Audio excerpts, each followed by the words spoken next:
227 ایشان روایت میکند از امام صادق علیه السلام از پدر بزرگوارشان از رسول الله صلی الله علیه و آله و سلم مما اعطى الله امتی وفضلهم به على سائر الامم اعطاهم 3 خصال لم يعطها الا نبی. بله، از فضائلی که و از خصالی که خداوند متعال به وسیله آن این امت را برتری بخشیده، این 3 خصلتی هست که رسول الله صلی الله علیه و آله و سلم بیان میکنند الان و اون را بیان میفرمایند. بله، و اینها به هیچ کسی داده نشده مگر به یک پیغمبر و اون پیغمبر آخر زمان صلی الله علیه و آله و سلم هستند. وذلك ان الله تبارك وتعالى كان اذا بعث نبيا قال له اجتهد في دينك ولا حرج عليك. در همه گذشته این چنین بود که خداوند متعال هنگامی که پیغمبری را مبعوث می‌فرمود میگفت اجتهد فی دینک، در دین خود قبول زحمت بکن، در دین خودت قبول مشقت بکن، در دین خودت قبول زحمت، قبول مشقت، و هیچ گونه رخصتی برای آنها نبود. و ان الله تبارک و تعالی اعطى ذلك امتی حیث یقول. اما خداوند متعال این امت را داده و چی داده؟ این داده که بله، نفی مشقت و نفی حرج و نفی این که در تنگنا آدم قرار بگیرد. فرموده و ما جعل علیکم فی الدین من الحرج. خداوند متعال در دین خودش حرج نگذاشته. حرج یعنی اون جایی که آدم در تنگنا در مضیقه قرار بگیرد و تنگنا و مضیقه یکی از مصادیق خیلی روشنش همینه. درسته؟ یک کسی میمیرد از این مضیقه بالاتر، از این تنگی بالاتر، از این سختی و مشقت و حرج بیشتر شما احتیاج به قلب دارید. قلب ندارید میمیرد. بله، خب قلب مسیحی پیدا شد، قلب ناصبی پیدا شد. قلب ناصبی، در قلب ناصبی کینه امیرالمؤمنین علیه السلام، او رو بذارید در دل شیعه چی کار میشود؟ شیعه ناصبی میشود؟ نه. اونطوری نیست. بله، اون قلب، اون محبت اهل بیت علیهم السلام، اون در روح آدم، اون قلب که گفتم میشود، اون قلب این عضو گوشتی نیست. بله، خیلی خوب. این حالا جگر، کبد مثلا عضو دیگری احتیاج دارد، از بین میری برایش حرج دیگر، تا که کسی در حرج هم نباشد که نمیخواد عضوش رو عوض بکند. چون این گونه جراحی ها اینطوری نیست که حتما موفقیت آن 100% باشد. اولا تازه موفق هم بشود، بعد اون هم مثل اون کبد اصلی نمیشود، مثل اون قلب اصلی که نمیشه هیچ وقت، اونو که خداوند از رحم مادر به آدم عطا میکنه. خیلی خوب. یقول من ضیق، خداوند متعال در این دین سختی نگذاشته برای شما. شما یک وقتی یک حکمی رو برای شما سختی پیش آمد، اون دیگر برای شما خداوند اون رو برداشته، آسان کرده. لذا در این مسئله عزیزان من که این چنین هست و خصوصا بیان هم نرسیده از جانب اهل بیت علیهم السلام که نفی بکنند، اون نفی های هم که رسیده اونها ناظر به مسئله قطع اعضای میت مسلمان که رسیده، اون راجع به این مسائل طبی نیست که بدن کسی نجات می‌یابد.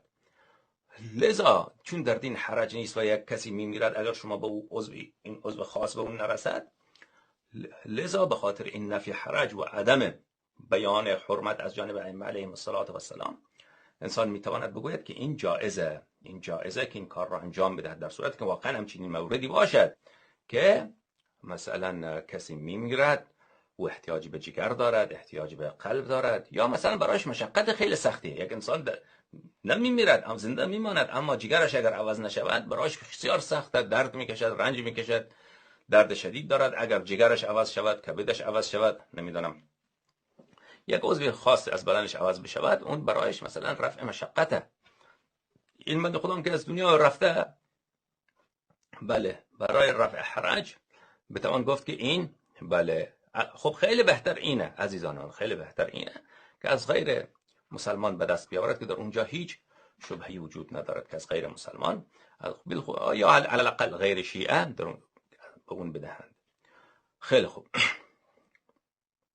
بله، روایات دیگر زیاد دیگر هم در روایات براءت در ادب بیان عزیزان من از جانب ائمه طاهرین علیهم السلام زیاد رسیده که یک چیزی اگر ائمه علیهم السلام بیان نگفتن که حرام هست، او جایزه.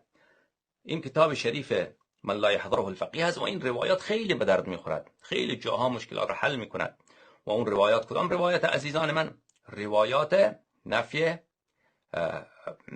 بله، روایات این که در جای اگر حکم حرمتی نرسیده بود، خدا نگفته حرامه، اهل بیت علیهم السلام نگفتن حرامه، اون واقعا حالا حرام باشد یا نباشد برای ما و شما جایزه. حالا من این روایت را برای شما میخوانم و این بسیاری از مسائل را برای ما و شما حل میکند. مثلا نوشیدن سیگار جایزه یا جایز نیست برای کسی که ضرر ندارد، مثلا، یا مثلا خوردن چای، خوردن اموری که در شریعت در زمان ائمه علیهم السلام نبوده. کتاب من لا یحضره الفقیه نوشته مرحوم صدوق، جزء اول، این صفحه 208، روایت 937، روی عن الصادق علیه السلام قال كل شيء مطلق حتى يرد فيه نهی. امام صادق علیه السلام فرمودن که هر عملی برای شما جایز انجام میدید مگر اینکه او حرام باشد، مگر اینکه حرام حرمتش هم بیان شده باشد، نه اینکه واقعا حرام باشد. رسول الله صلی الله علیه و آله و سلم ائمه طاهرین علیهم السلام اون را برای ما بیان نکردند، از اون را مسکوت عنه گذاشتند. بله، اون اصلا در لوح محفوظ، در علم خدا، در علم رسول الله صلی الله علیه و آله و سلم یک عملی واجب باشد، یک عملی حرام باشد، اون برای ما و شما هیچ گونه تکلیفی ندارد مگر این که اون را بیان کرده باشند. کل شیء مطلق، همه چیز جایزه، همه چیز جایزه، نه واجبه نه حرامه، مگر این که در اون مسئله بیان برسد، نهی برسد، بگن این واجبه، این حرامه. متوجه شدید؟ و نهی عن الدعاء بالفارسیه فی الصلاه غیر موجود والحمد لله. پس ایشان میگوید چون نهی از دعا نمودن در زبان فارسی، شما در زبان فارسی، زبان مچم نمیدونم اردو، در حال نماز بیاید دعا بکنید، این جایزه یا جایز نیست؟ ایشون میفرماید که چون همچین نهی از جانب خدا نرسیده، بله، از جانب خدا نرسیده همچین نهی، میگن بله، پس این جایزه که شما در زبان فارسی در سجده تان، در قنوت تان، در رکوع تان، در نماز تان پیش خدا دعا بکنید در زبان فارسی. خیلی خوب. این کتاب شریف فروع کافی نوشته مرحوم کلینی رحمه الله تعالی. ملاحظه بفرمایید اینجا من یک چیز باید، یک لحظه. خیلی خوب.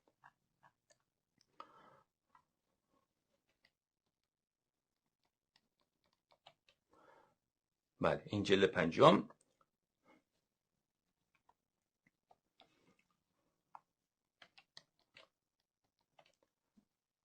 صفحه 313 این کتاب، ایشان روایت کرده عن ابي عبد الله عليه السلام قال كل شيء يكون فيه حلال وحرام فهو حلال لك ابدا حتى ان تعرف الحرام منه بعينه فتدعه.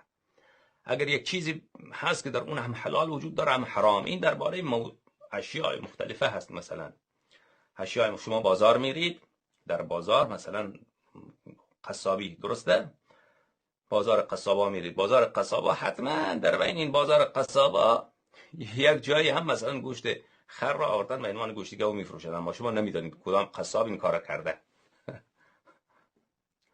ولی حتما از اون، خب در بازار هر نوع کارم انجام میدن، اونجا حلال موجوده، حرام موجوده. بله، اما تا اون زمانی که حرام را به عینی نشناسید، اون بله، پس اون یک زمانی میشناسید شما حرامه، این پارچه مثلا که این یارو داره میفروشه، این غصبیه، دزدیده اینجا میفروشد، خب این میدونید حرامه به عینه. یا این گوشت، این قصاب میدانید که این یارو رفته گوشت خر را آورده، یا این گوشت چیفه میت را آورده میخواد بفروشه، خب از اون دست بر میدارید. اما خب تا زمانی که حرام را به عینی نشناسید، اون برای شما حرمتی ندارد، بقیهش همه چیز به تو حلاله. درسته؟ یک گله هست از گوسفندها، این گله گوسفندها مثلا 40 تا گوسفنده، یکی دو تا از این گوسفندها مثلا غصبیه، اونها رو شما نمیتونید، شما یک گوسفند میخرید، دیگر این گوسفند برای شما حلاله که بخرید. یا یکی از این گوسفندها مثلا علیاذ بالله از شیر مثلا نجس خورده بزرگ شده، این گوشتش مثلا حرامه، پادشاه حسین، پادشاه حسین، حسین پادشاه